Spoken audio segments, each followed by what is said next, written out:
E နဲ့စားတဲ့မွန်စကလုံးတွေဘာလို့ရှိလဲဒီမှာလို့ပြောချင်ရင် inao တကယ်တော့ now တလုံးနဲ့လည်းပြောကြတယ်ဒါပေမဲ့အပြည့်အစုံပြောချင်တော့ inao ဒါအပြည့်အစုံရေးမယ်ဆိုလို့ရှိရင်စရေးမယ်ဆိုရင် inao လို့ရေးတင်တယ်နော်စကားပြောမှာကြတော့ now တလုံးနဲ့ပြောလို့ရတယ်အလားတူပဲဟိုမှာဆိုရင် itoi ဒါဟိုးမှာပေါ့နော်ဒါဟိုးမှာမဟုတ်ဟိုးမှာပိုဝေးတယ်ပိုဝေးတဲ့နေရာဆိုလို့ရှိရင်နည်းနည်းပိုဝေးတဲ့နေရာဆိုရင် itoi လို့တောင်းရတယ်တိတ်မဝေးဘူးပေါ့နော်တိတ်မဝေးတဲ့နေရာဆိုလို့ရှိရင်တော့အဲ့ဒီမှာဖြစ်မှာပေါ့ဒါဟိုမှာမဟုတ်ဘူးအဲ့ဒီ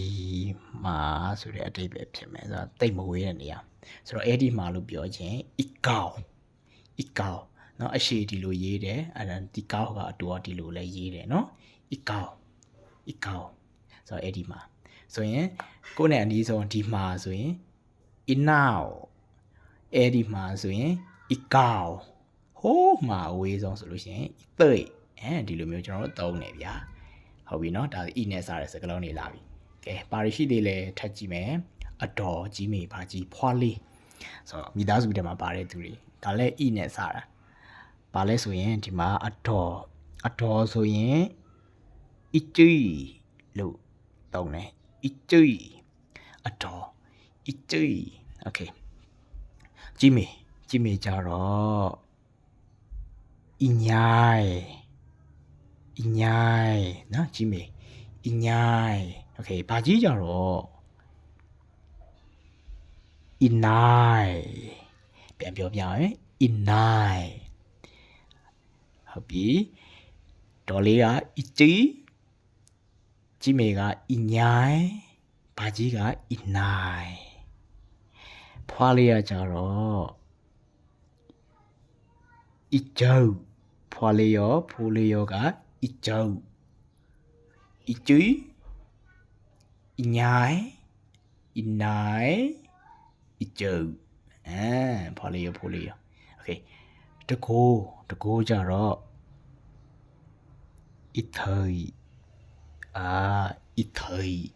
တကိုး ithai itui inyai inai ijau ithai လိုက်ရွတ်လို့ရပါတယ်ဗျာ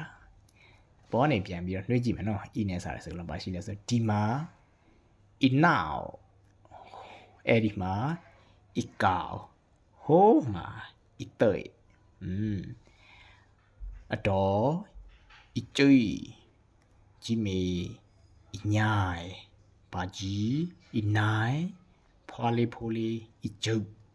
တကိုး ithai ပုံစံနဲ့မှထည့်မယ်နော်စကားပြောပုံစံတွေတောင်းဆိုတဲ့အနေနဲ့ပြောခြင်းဗမာလို့ဆိုရင်လောက်ပါဆိုပြီးတောင်းဆိုတာအဲ့ဒါဆိုလို့ရှိရင်မော်မာဘယ်လိုပြောလဲဆိုတော့မော်မာကညိတ်ဆိုပြီးတော့သုံးတယ်ဟိုမှာဒီမှာညိတ်ဒီလိုမျိုးပေါ့လေဒီလိုမျိုးနောက်ကနေသုံးတယ်လာပါလို့ဒီကိုလာပါသွားပါစားပါဒီလိုမျိုးသုံးချင်ဒါနောက်မှာညိတ်ဆိုပြီးထည့်ရတယ်ထည့်ပြမယ်နော်လာပါဆိုတော့အားလုံးနဲ့တချို့တော်များသိတယ်ကျွန်တော်ဒီမှာဗီဒီယိုကြည့်ပြတဲ့သူတွေဆိုရင်လာတို့သွားတို့လာတို့စားတို့တောက်တို့သိကြတယ်ပေါ့လေကျွန်တော်အများအားပြောနေတာအဲ့တော့လာပါလို့ပြောချင် klein ညိတ်လာပါ klein ညိတ်လာပါအတန်ထွက်ရမယ်နော် klein ညိတ်လာပါဒီကိုလာပါကြတော့နေရာပါသွားပြီနော်ဒီဆိုတဲ့ဟာဒီမှာဆိုတဲ့ဟာလေးကိုထည့်ပါဒီမှာဆိုလို့ရှိရင် inao မဟုတ်လားအဲ့တော့ klein inao ဖြစ်သွားမယ်လေဒီကိုလာအဲ့တော့ klein inao ညိတ်ဖြစ်မှာပေါ့ klein inao ညိတ်ဟုတ်လားဒီကိုလာပါ klein inao ညိတ် okay အဲ့ဒါကိုစားပါလို့ပြောချင်ရောစားတာကရှိအဲ့ဒါကိုဆိုတော့ ikao ဟုတ်တယ်နော် ikao ဒီလိုရေးလို့ရတယ်အတော့ကောက်ရှိရ ikao ညိုအဲ့ဒါကိုစားပါ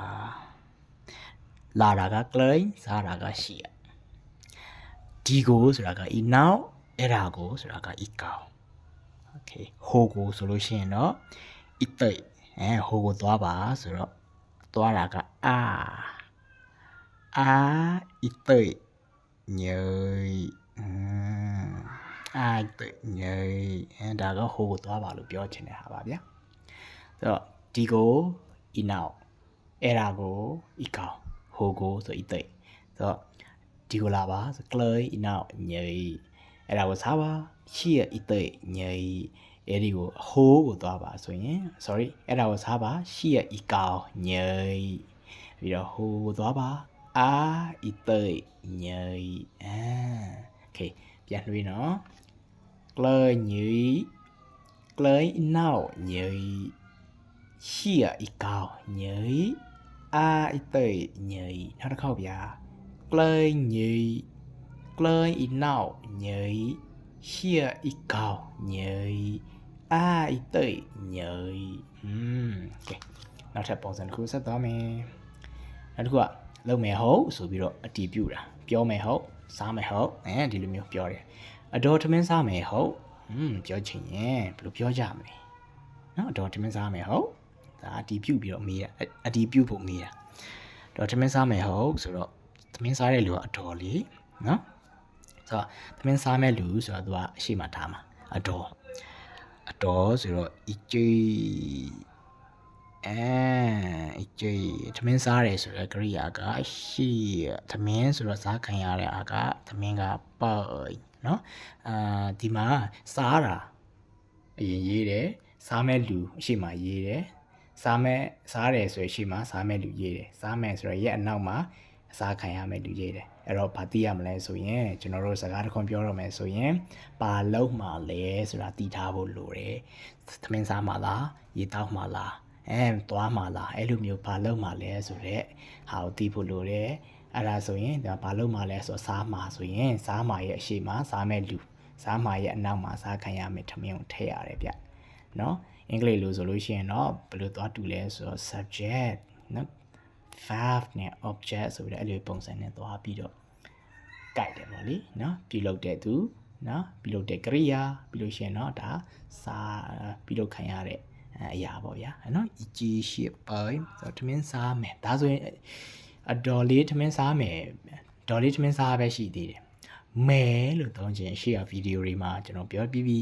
မဲဆိုတာကနုံးမဟုတ်လားဗျာဒါဆိုရင်ရှင်တော့တော်လေးထမင်းစားမယ်ပဲရှိသေးတယ်သူကမေးခွန်းအတီးပြုတ်မေးတဲ့မေးခွန်းဆိုတော့ဟုတ်လားလို့မေးတဲ့ဟာလေးပါသေးတယ်စီယံဆိုတဲ့ဟာလေးပါထည့်ရမှာဗျစီယံအဲ့တော့အကြီးရှိရပိုင်နုံစီယံဒီလိုပြောရတယ်ဗျာအကြီးရှိရပိုင်နုံစီယံတော့ထမင်းစားမယ်ဟုတ်ဒီလိုမျိုးဖြစ်ပါတယ်အပေါ်ကတောင်းဆိုတာကညိတ်လာပါဆိုရင် clay ညိတ်ဒီလိုတော့တယ်အောက်ကအတီးပြုတ်မေးတဲ့ဟာဆိုရင်လုံမယ်ဟုတ်စားမယ်ဟုတ်ဆိုလို့ရှိရင်မော်လို့ရှိရပိုင်နုံစင်ထမင်းစားမယ်ဟုတ်ဒီလိုဖြစ်သွားတာโอเคနောက်တစ်ပုံစံတစ်ခုပြောပြပေးအောင်မယ်ပုံစံတစ်ခုအသစ်ကိုမသွားခင်မှာနဲ့စတဲ့မိကုန်းတွေsorry နဲ့စတဲ့စကားလုံးတွေကိုပြန်ပြီးတော့နှွှေးပါဦးဒီမှာလို့ပြောချင်ရင် now ဟိုမှာအဲ့ဒီမှာလို့ပြောချင်ရင် i ကောင်းဟိုးမှာအဝေးမှာပြောချင်ရင် i တိတ်နော်အတန်ထွက်ရမယ်နော် i now i ကောင်း i တိတ်ဆိုရင်နောက်တစ်စကားလုံးအတော်ကို i ကြီးမီ i ညိုင်ဘာကြီး i နိုင်ဖွာလေး i ကျုံတကိုးကိုကြတော့ i ထိတ် i ကြီး i ညိုင် i နိုင် i ကျုံ i ထိတ်ကိုဘာသာကိုပြန်ပြီးလေ့ကျင့်ပါနော်အတန်ထွက်ကျွန်တော်ပြောပြပြီးပြီကျွန်တော်အတန်ကိုလိုက်ပြီးတော့နင်းပြီးတော့ share speaking နဲ့လိုက်ပြောပြပါလိုက်ကျင့်ပါโอเคဒါကျင့်ပြီးဆိုရင်โอเคအဲ့ဒါစကားပြောပုံစံသွားမယ်ပြောပြမယ် နော်ဆိုတော့ဒီပုံစံကဟာဆိုပြီးတော့အမေးစကလုံးမော်မှာဟာဆိုတာကမေးတာဗမာလိုကြတော့လာနဲ့သွားတူတယ်လုံမလားတို့လာတို့မလားတို့နဲ့သွားတူတယ်ဒီဟာဆိုတာလေဥပမာရေတောက်မလားလို့ပြောခြင်းရေတောက်တာစိမ့်တိုက်ဆိုတော့ရေတောက်မလားဆိုရင်စိမ့်တိုက်ဟာဆိုပြီးဖြစ်သွားမှာအဲ့တော့နော်ဘာကြီးကရေတောက်မလားလို့ကျွန်တော်ရေးပြပေးမယ်ဘာကြီးကရေတောက်မလားဘာကြီးဆိုတော့ inai ဟုတ်တယ်နော်မသိချင်ခုနကနေမှပြန်ရေးပြီးတော့ကြည့်ပြပါဘာကြီးဆိုတာ inai ဘာကြီးကဆိုတော့ inai ကောက်နော်ဘာကြီးကဒီကောက်နော် inai ကောက်ဒါလေးပြောပြပြီးသားဆိုတော့သိလာပါတယ်ကဘာကြီးကလို့ပြောခြင်းကဆိုရင်ကောက်ဆိုပြီးထည့်ရတယ်လေ inai ကောက်ဒါဘာကြီးကရေတောက်မလားရေတောက်တယ်ဆိုတော့စိမ့်တိုက်ဟာဆိုပြီးဘာကြီးကရေတောက်မလားအနိုင်ကိုစိမ့်တိုက်ဟာโอเคအနိုင်ကိုစိမ့်တိုက်ဟာဘာကြီးကရေတောက်မလားအနိုင်ကိုစိမ့်တိုက်ဟာနောက်တစ်ခုကြီးမီကဈေးသွားတာလားတဲ့ကြီးမီကဈေးသွားတာလားဆိုတော့ကြီးမီဆိုတာအညိုင်ဟုတ်တယ်ဟုတ်လားဗျာအညိုင်ကြီးမေကအညိုင်ကောဈေးသွားတာလားသွားတာကအာဈေးဆိုတာကဖျားဈေးသွားတာလားဆိုတော့အာဖျားဟာအညိုင်ကောအာဖျားဟာကြီးမေကဈေးသွားတာလားအညိုင်ကောအာဖျားဟာအနိုင်ပါလဲဗျာအညိုင်ပါလဲဗျာโอเคနော်အနိုင်ကောစိမ့်တိုက်ဟာဘာပြောတာလဲဗျာအညိုင်ကောအာဖျားဟာဘာပြောတာလဲဗျာโอเคဖြည့်ကြည့်ပြီးဆိုရင်နောက်ထပ်ပုံစံတစ်ခုသွားမယ်နောက်ပုံစံတစ်ခုကကြတော့မှားရှိတယ်ဆိုတဲ့ဟာလေးပြီးခဲ့တဲ့ဗီဒီယိုမှာလည်းပြောပြထားတာပေါ့နော်မှားနေရာတစ်ခုမှာရှိတယ်လို့ပြောချင်ရင်နုံပဒူဝနုံဆိုတာရှိတာပဒူဝဆိုတာမှားပေါ့ဗျာတနေရာမှာအဲ့တော့ဖုန်ကြီးကျောင်းမှာဆိုလို့ရှိရင်တော့နုံပဒေါ်ကျောင်းဆိုတော့ဖဲဖုန်ကြီးကျောင်းဆိုတော့ဖဲလက်ကြိုက်ဆိုပြီးဖြစ်မှာအဲ့လိုပေါ့လေအဲ့တော့ဖဲလက်ကြိုက်ကိုဒီလိုရေးပါတယ်ဖဲဆိုတာကျောင်းဖုန်ကြီးကျောင်းဆိုတော့ဖုန်ကြီးဆိုတာကလက်ကြိုက်နော်လက်ကြိုက်ကဖယားဖုန်ကြီးကလက်ကြိုက်အဲ့တော့ဖုန်ကြီးကျောင်းဆိုဖဲလက်ကြိုက်အဲ့တော့ဖုန်ကြီးကျောင်းမှာဆိုတော့ပဒိုဝဖဲလက်ကြိုက်အတန်ထွက်ကပဒိုဝဖဲလက်ကြိုက်ရှိတယ်ဆိုတော့နုံဖုန်ကြီးကျောင်းမှာရှိတယ်နုံပဒိုဝဖဲလက်ကြိုက်ဘယ်သူကဖုန်ကျောင်းမှာရှိတာလဲဆိုတော့ရှိတဲ့လူက subject ကဖွာလေးဤကျုပ်ဖွာလေးကဤကျုပ်ကောက်เนาะဤကျုပ်ကောက်နုံပဒိုဖဲလက်ကြိုက်ဖွာလေးကဖုန်ကျောင်းမှာရှိတယ်ဤကျုပ်ကောက်နုံပဒိုဖဲလက်ကြိုက်เนาะဖွာလေးကဖုန်ကျောင်းမှာရှိတယ်ပဒိုရဲ့အတန်ထွက်လေးရှိပါတယ်ဆိုတော့နုံဆိုတာရှိတယ်ပဒိုဆိုတာကပဒိုပရဲ့ဒအိုဝါဒိုဝါပဒိုဝါဆိုပြီးပြောရတယ်ပဒိုဝါနုံပဒိုဝါရှိပါတယ်ဖဲလက်ကြိုက်ဘုန်းကြီးကျောင်းမှာရှိပါတယ်ဆိုတော့ဘုန်းကြီးကျောင်းကဖဲကျောင်းလက်ကြိုက် K Y A I K ကြိုက်နုံပဒိုဝါဖဲလက်ကြိုက်ဘုန်းကြီးကျောင်းမှာရှိပါတယ်ဘသူကလဲဖွာလေးကဤကျုပ်ကောနုံပဒိုဝါဖဲလက်ကြိုက်ဒီနေရာမှာအစားအများကြီးထိုးလို့ရတာเนาะဘယ်သူကဘယ်မှာရှိလဲပေါ့အဲ့လိုမျိုးအကျူးမဟုတ်ပဲနဲ့ဖွာလေးမဟုတ်ပဲနဲ့အတော်ဆိုရင်အကြီးမဟုတ်လားအဲ့တော့အကြီးကဈေးမှာရှိတယ်ဆိုရင်အကြီးကောင်နုံပဒေါ်ဖျားဖြစ်သွားလိမ့်မယ်ဟုတ်တယ်เนาะအဲ့လိုမျိုးအစားထိုးသွားပါโอเคခုနတော့ကလာမလားဆိုပြီးတော့ နော်မေကွန်မေးတဲ့ဟာကိုသုံးတယ်တဲ့နော်အခုတခုကမှားရှိတယ်လို့သုံးချင်နုံပတော်ကိုသုံးတယ်တဲ့အဲ့ဒါနုံပတော်ဖယ်ကြိုက်ကိုသုံးတယ်တဲ့โอเคနောက်ဆုံးတစ်ခုဒီနေ့ရတယ်ねပတ်တန်ပေါ့နော်ပတ်တန်များသွားတယ်ဆိုတာဖြည်းဖြည်းကြည့်ပါဗျာနော်ကျွန်တော်နောက်ရက်ဒီဗီဒီယိုဆက်မတင်သေးဘဲနဲ့ခဏချထားအောင်မယ်ဒီဟာကို2ရက်စာလောက်ပြန်ကြည့်ပါโอเคတရက်ထဲနဲ့မကြည့်နိုင်ရင်လည်းကျွန်တော်ခုနစာရွက်လှန်တဲ့နေရာမှာတစ်ပိုင်းပိုင်းပြီးတော့တရားတစ်ပိုင်းကြည့်လဲရတယ်နော်โอเคဖြစ်ပါတယ်ဆိုတဲ့ဟာမျိုးပြောချင်ရင်ဖြစ်ပါတယ်ပေါ့လေအဲဆိုတကူကြီးပါတယ်ဆိုတော့ဘယ်လိုပြောမလဲပေါ့တကူကြီးပါတယ်ဆိုတော့တကူက ithai ကြီးတာကကျွန်တော်လို့ကျွန်တော်တို့ရေးပါတယ်ကြီးတာကကျွန်တော်အဲ့တော့ကျွန်တော်ပေါ့နော် ithai ကျွန်တော်မောင်ရာithai ကျွန်တော်မောင်ရာနော်တကူကြည့်ပါတယ် ithai ကျွန်တော်မောင်ရာ ithai ကျွန်တော်မောင်ရာ ithai ကျွန်တော်မောင်ရာကျွန်တော်ကအတန်းထွက်ရေးပြီးပါမယ်ဗျကျွန်တော်ဆိုတော့ကျွန်တော်နေအိုးကနောကျွန်တော်နော်ကျွန်တော်ဆိုတာကြီးပါတယ်မောင်နော်ကျွန်တော်မောင်ရာနော်ကတကိုကြီးပါတယ်ဤထိကျွန်တော်မောင်ရာကျွန်တော်ဆိုတာကြီးတာကျွန်တော်အဲ့ဒီကျွန်တော်ကိုစကားပြောရင်လွယ်ကူကူဘယ်လိုပြောကြလဲဆိုတော့ခနော့ဆိုပြီးတော့ဟာတဲ့နဲ့ဒါအလွယ်ပြောကြတယ်ဗျာနော်ခနော့မောင်ရာတော့ဤထိကိုနော့မောင်ရာဆိုတော့တကူကြီးပါတယ်ပေါ့နော်ထိကနော့မောင်ရာဆိုတော့ဒီနေ့မှာဒီပြန်ချုံပြီးတော့ပြောရရင်ဆိုတော့ဤနဲ့စတဲ့စကားလုံးဆိုပြီးတော့စကားလုံးတွေပြောသွားတယ်အဲ့မှာဒီမာတို့ဟိုမာတို့เนาะဟိုဒီမာတို့အဲ့ဒီမာတို့ဟိုမာတို့ဆိုပြီးပြောသွားတယ်ပြီးလို့ရှိရင်တော့အတော်ကြီးမေပါကြီးပြီးလို့ရှိရင်ဖွာလေးတကိုးဆိုပြီးတော့ဒီဟာလေးအစင်လိုက်ကြီးပြောသွားတယ်ဆိုတော့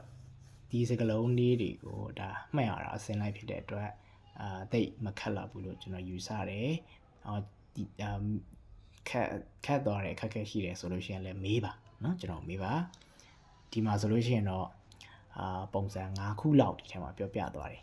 လောက်ပါသူတောင်းဆိုတဲ့ဟာမျိုးမှာညိတ်ကိုထည့်တယ်လာပါတို့ဒီကိုလာပါတို့เนาะအဲ့ဒါကိုစားပါတို့ဟိုကိုသွားပါတို့ဆိုညိတ်လေးထည့်သွားတယ်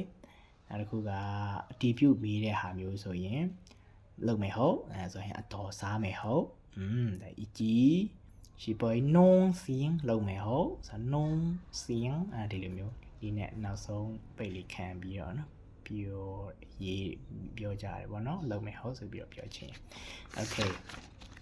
နောက်တစ်ခုကကျွန်တော်တို့အမေစကလုံးဆိုရင်ဟာဆိုပြီးသုံးသွားတာအဲ့တော့ရေတောက်မလားဆိုတော့စိမ့်တိုင်ဟာဆိုဖြစ်သွားတယ်အဖျားဟာဆိုစီသွားမလားနောက်တစ်ခုကကြတော့ကျွန်တော်တို့တနေရာမှာရှိတယ်လို့သုံးချင်တော့နုံဘလောဆိုပြီးသုံးတယ်အဲ့တော့ဘုန်းကျောင်းမှာရှိတယ်လို့ပြောတယ်အတိပ္ပယ်ဆိုရင်နုံဘလောဖဲလက်ကြဒါတီးပြီးသားမလို့ကျွန်တော်ဒီဟာကိုထည့်ထားဒီကတော့ဒီဟာအစ်စ်မဟုတ်ဘူးเนาะရှေ့ဟာလည်းမပါတယ်ဒီဟာကလည်းပဲရှိပါတယ်ဖြစ်ပါတယ်ဆိုတော့မောင်ရဆိုတာလည်းရှေ့ဗီဒီယိုထဲမှာပါတယ်ဆိုတော့ဒါလည်းအစ်စ်မဟုတ်ဘူးတကူကြည့်ပါတယ်အထိကျွန်တော်မောင်ရဆိုပြီးသုံးတယ်ဒါလည်းအစ်စ်မဟုတ်เนาะဒါလည်းအစ်စ်မဟုတ်ဒါလည်းအစ်စ်မဟုတ်ဘူးဒါကတော့ဒီနေ့အတွက်အသစ်ဖြစ်မယ်เนาะမိကွန်စလုံးဟာဆိုတာမိတဲ့ဟာဆိုတော့အသစ်ဖြစ်မယ်ဒီမှာသုံးရတဲ့မဲဟုတ်မှာလဲမဲဆိုတာကတော့အသစ်မဟုတ်သိထားပြီးသားလုံမယ်သွားမယ်လာမယ်ဆိုနုံကိုသုံးတယ်ဒီမှာတော့မဲဟုတ်လုံမယ်ဟုတ်ဆိုပြီးအတီးဖြူမေးခြင်းเนาะနုံစင်းဖြစ်သွားတာတခုပဲ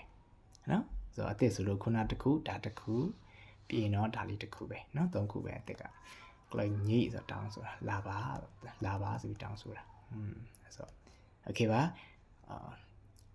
ဒီဗီဒီယိုလေးရှင်းသွားတဲ့အတွက်နှစ်ခါခွဲကြည့်လဲကြည်ပါလို့ပြီးလို့ရှိရင်မေးပါလို့เนาะဟုတ်ကဲ့အချိန်မျိုးမေးပါ Telegram မှာမေးပါဗျကျွန်တော်ကတော့ဒီမွန်စာနဲ့